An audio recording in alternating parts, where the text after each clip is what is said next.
有2萬蚊 budget， 想揾一部全新嘅兩聲道合併機，大把選擇啦。就有要求㗎，咁啊要係石機，仲要係歐洲製造啊！哇，呢個真係有啲難揾喎。咦，不過啱啱咧就試一部合併機，應該都啱你要求嘅。歡迎嚟到 Hi-Fi 發燒台，我係呢388。頭先咧咪提到2萬蚊 budget， 想揾一部咧全新嘅兩聲道嘅合併機咧，最有歐洲製造嘅。咁咧就係我身邊呢部啦。咁係寫明咧 Made in Italy 嘅。咁同埋咧最重要嘅地方咧就係我聽過之後咧，我發覺咧佢聲音比我預期好啊，佢嘅平衡度咧真係好好啊。所以如果大家想知咧，就繼續睇落去啦。咁同埋未開始之前咧，如果大家睇條影片咧仲未訂閱 Hi-Fi 發燒台咧，就幫下手訂閱啦。咁同埋咧，我哋加入咗會員制啊。咁你成為會員之後咧，就有啲專屬嘅影片咧可以睇得到噶啦。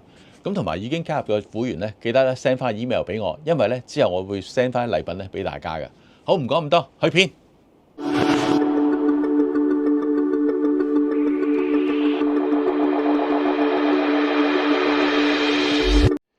今次咧同大家分享呢個咧係嚟自意大利嘅品牌 EM-Lab 啊。咁之前咧我都有拍片咧同大家分享過佢哋一套咧一前二後嘅組合啊，同埋夾埋咧個價錢都唔使6萬蚊啊。個聲音表現咧即係可以話喜出望外啊。如果大家想睇翻咧，都可以 click 入翻下低嘅連結咧去睇翻嘅。Yesterday, a dream came true. Yesterday, I fell in love with you like a fool. I close my eyes. Take this heart of mine. 講翻今次呢部 EM-Lab， 佢個 model number 咧係個 Classic 102i， 係一部原子粒嘅合併機啊。咁同埋今次呢部機咧喺個機頂咧就好明顯咧見到佢哋公司嗰個標誌啊。咁佢公司標誌咧係一條龍啊。咁啊通常龍咧都係好兇猛噶嘛，但係咧呢個標誌咧就完全唔係噶。所以我拍檔 Ellie 咧見到呢部機嗰個標誌咧，佢就覺得好可愛啊，所以佢叫呢部 M 咧就係呢個龍仔 M 啊。呢部龍仔 M 咧睇落去個樣咧係有啲硬朗嘅感覺啊。咁同埋前面板咧都用咗10mm 厚嘅鋁合金嚟做啊。咁摸落去咧都滑手嘅。不過咧佢嘅機頂咧嗰啲邊位啊同埋啲 heat 聲咧摸落去有啲戒手啊。但係如果以呢個價錢嚟計咧，我都冇投訴噶啦。最緊要啲聲得啊！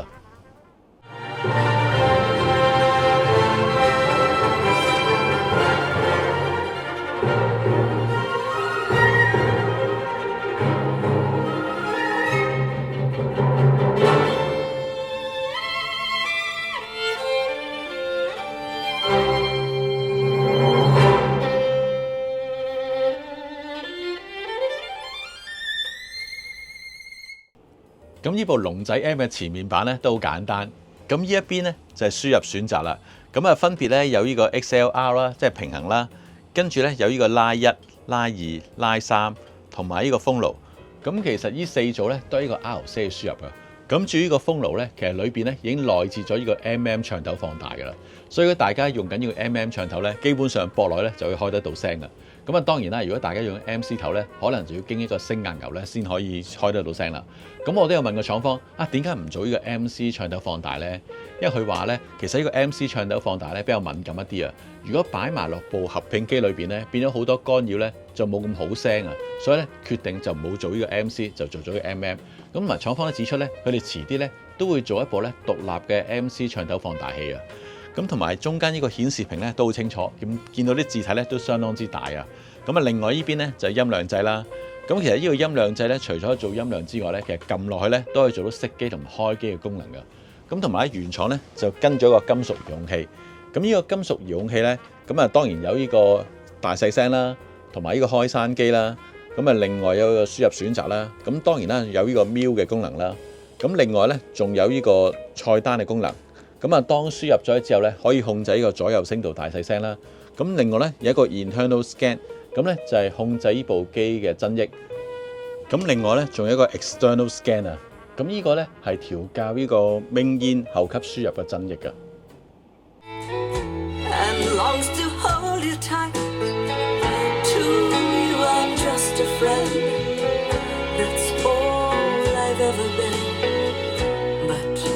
Don't know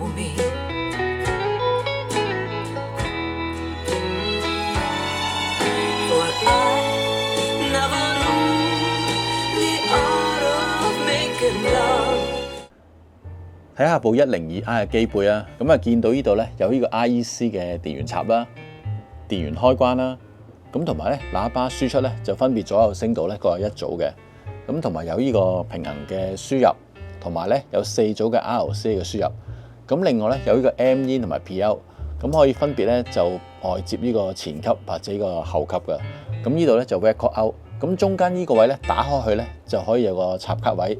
咁同埋呢度咧就寫明係呢個意大利製造嘅。打開咗部 102i 嘅機殼咧，估唔到裏邊有2隻咁大型嘅環油啊！咁同埋睇到2隻環油咧，都喺意大利度咧特別訂製翻嚟嘅。每一隻咧就有200 VA， 咁啊分別咧供電俾個左右聲道啊。所以部機咧係雙單聲道嘅設計啊。咁而呢個濾波電容咧就用咗一個低 ESR 嘅電容啊。咁合共咧有26000嘅 μ 啊。咁另外見到咧每邊咧有2對嘅 Sanken 嘅放大輸出管啊，咁咧就直接咧就安咗落嘅散熱器上高啊。咁8ohms嗰陣時咧輸出咧就有100瓦，4 ohms嗰陣時咧就180瓦。咁另外咧都見到好多咧 Wigma 嘅電容啊，同埋所有音頻嘅放大電路咧都係用咗分立式嘅零件放大，係完全冇呢個 IC 放大嘅。咁另外咧仲有一個插卡槽啊，咁呢個插卡位咧可以外接咧同廠嘅 DAC 解碼卡啊。咁同埋咧，呢個線路板上高咧都印有咧呢個意大利製造啊，同埋呢個廠方嘅標誌啊。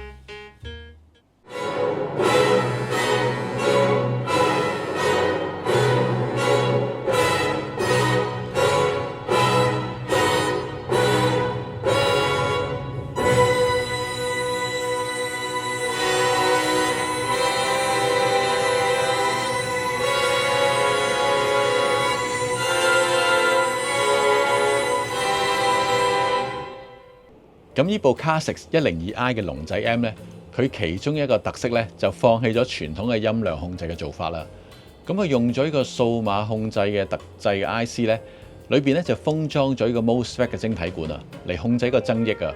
咁嘅做法咧可以免除咗咧好似傳統嗰個音量掣啲碳膜嘅損耗啊。咁啊扭音量掣嗰陣時咧就唔會有呢個沙沙聲嘅噪音啊。咁啊另外一個好處咧就係無論個音量幾大幾細咧，都可以保持翻呢個線性嘅頻率響應啊！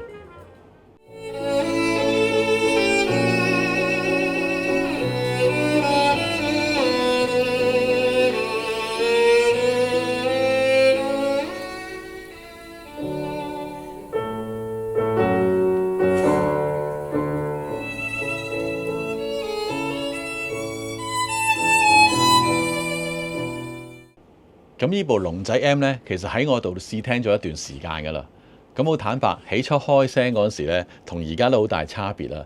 起初開聲嗰陣時咧，因為未煲熟咧，啲聲好厚實啊，同埋啲聲音好似拆唔開咁樣啊。咁啊，經過一輪煲咗之後咧，而家聽佢咧，我發覺啲聲音咧，我會形容佢係中庸之道啊。可能就係因為呢個中庸之道咧，所以佢播唔同類型音樂咧，佢都唔會好揀擇㗎。佢播呢個古典啊、流行啊、爵士啊、人聲啊，都完全冇問題嘅。I see skies of blue, clouds of white, bright blessed day, the dark sacred night, and I think to myself, what a wonderful world.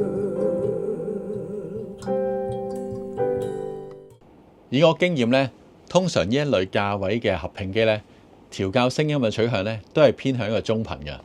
咁啊，用呢個人聲咧去吸引人啊！咁啊，通常咧調校咗中頻咧，有可能咧會令到呢個聲音咧顧此失彼啊！咁啊，整體平衡度咧就冇咁好啊。而今次呢部機咧，我發覺佢個調校聲音取向咧都係偏向一個平衡嘅。咁可能有發燒聽我咁講咧，會問我會唔會啲聲音唔襟聽啊？我覺得呢部機咧雖然話佢取向好平衡，但係咧佢都有少少厚聲底嘅，變咗咧都唔會話唔襟聽。咁另外咧，佢高低伸延都好好啊。同埋佢個分析力都唔錯，啲聲音咧都幾生猛嘅。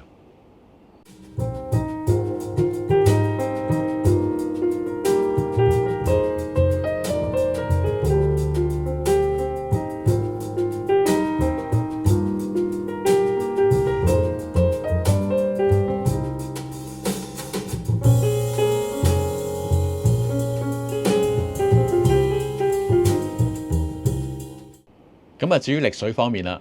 咁大家睇部機咧，好似唔係好大部啊，但係我細心試聽過呢，我發覺呢，佢個推動力同埋個控制力咧都唔錯嘅。咁當然啦，未必話下下呢會做到呢個地動山搖啊、打心口嘅感覺。但係咧，播一般嘅爆棚音樂喺個百零尺空間呢，佢都絕對控制得到嘅。我相信呢方面呢，都同佢裏邊嘅電源部分呢足料有關啊。咁同埋咧，除咗話推呢對咧 Stayham Aluminium 2嘅 SC 版嘅喇叭之外咧，我都有用佢咧嚟推呢個貴豐嘅 EOS 嘅坐地喇叭。咁呢兩對喇叭咧，佢都控制得到啊！真係咧唔可以睇少呢部 M 嘅控制力啊！